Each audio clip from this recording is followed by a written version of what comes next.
There's someone 2 lanes over driving a plain sedan. They might quietly own more than anyone else on the block, and you would never guess. That's what this video is about, because the research shows it's happening everywhere. And once you know how to see it, you'll never read a parking lot the same way again. There's a name for people who drive the new car, wear the right labels, live in the nice neighborhood, and have almost nothing actually saved. Researchers call them income affluent. They look rich. On paper, they're broke. You almost certainly know a few. You might even be one. This isn't a feel-good fable. It's a pattern documented across decades of research. The data behind it just hit a record. By the end of this video, you'll know which kind of wealth you're actually building, whether you've realized it or not. One honest note first: this is education, not financial advice.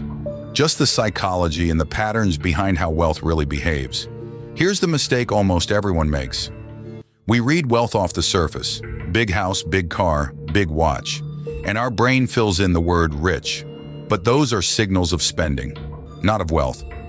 Researchers split it into 2 kinds of people. The income affluent earn a lot and spend a lot. They can have shockingly little to their name. The balance sheet affluent might earn far less, but they keep and grow what passes through their hands. As one wealthy Texan in the research put it, big hat, no cattle. That's from Thomas Stanley and William Danko's study, The Millionaire Next Door. Still one of the most comprehensive looks at how actual wealth is built in America. Picture a doctor earning $400,000 a year. Nothing left at the end of it. Now picture a teacher on $60,000, quietly invested for 30 years. Retires a millionaire. One looks wealthy and isn't. The other is wealthy and doesn't look it. Wealth is what you keep, and almost none of it shows up on the outside. We spent the last video on why your own brain fights you here. Today it's something else. Why the people around you make it so hard to see straight. And here's where it gets interesting. Because once you know what to look for, you realize they're everywhere. According to the UBS Global Wealth Report for 2025, more than 60 million people worldwide now hold over $1 million in assets.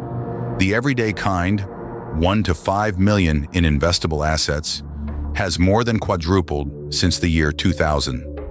In the United States, in 2024 alone, the number of millionaires grew by more than 1,000 a day, though a lot of that came from rising stock and property prices, not paychecks. And in large studies of how people reach that first million, most turn out to be first generation. They built it. They didn't inherit it. The exact share is debated. Some of these studies lean on audiences already sold on frugality, but across the serious ones, the pattern holds. Most of the quietly wealthy started ordinary. So if it isn't a giant salary, and it isn't inheritance, what is it? It comes down to 3 unglamorous habits. 3 things the data keeps pointing at, no matter which study you read. Here are the ones that matter most. The first is a single distinction that quietly reorganizes everything. There's a popular mental model from the book Rich Dad, Poor Dad that splits the world into assets and liabilities. A liability takes money out of your pocket. The car payment, the upgrade, the thing bought to impress. An asset puts money in. A slice of a business, an index fund, something that works while you sleep. Now an accountant will object. Technically, your house is an asset whether or not it ever pays you. Fair. But as a behavioral compass, it captures something real. Most people spend their raises on liabilities that look like wealth. The quietly rich spend on assets that don't look like anything at all. They just keep pointing their money at the things that grow. The second habit is the most important idea in this entire video. Wealth is not built by how much you earn. It's built by the gap between what you earn and what you spend, and what you do with that gap. Take 2 people on the exact same salary. One spends 95 cents of every dollar, the other spends 75. That 20-cent gap, invested over decades, is the whole difference between retiring comfortable and never retiring at all. Researchers even name the 2 types: the underaccumulator, who earns well but keeps little, and the prodigious accumulator, who turns a modest income into a real fortune. That's why a 6-figure salary guarantees nothing. and why people on ordinary paychecks routinely outbuild them. Income only sets the ceiling. The gap decides how close you ever get to it.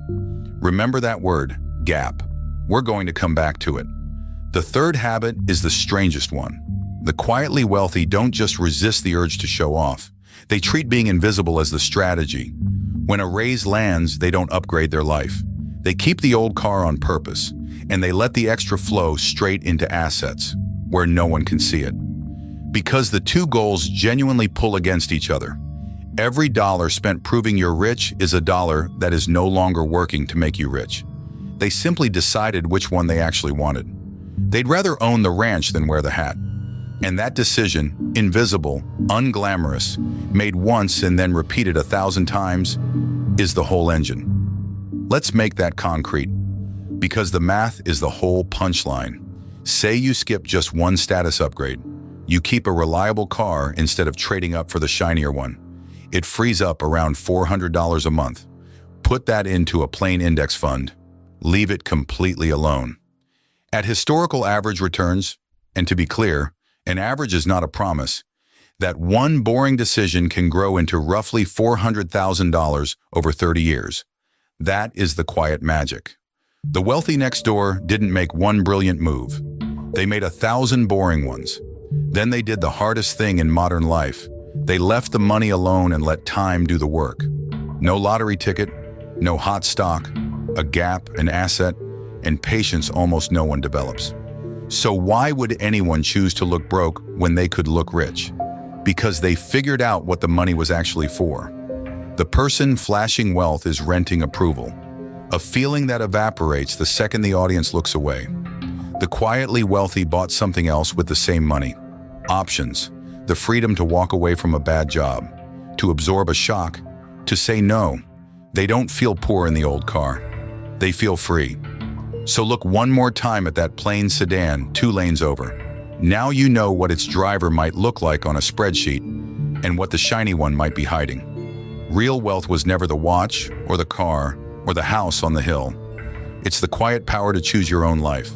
And most people are taught to trade it away for a costume. A last reminder, this is education, not advice.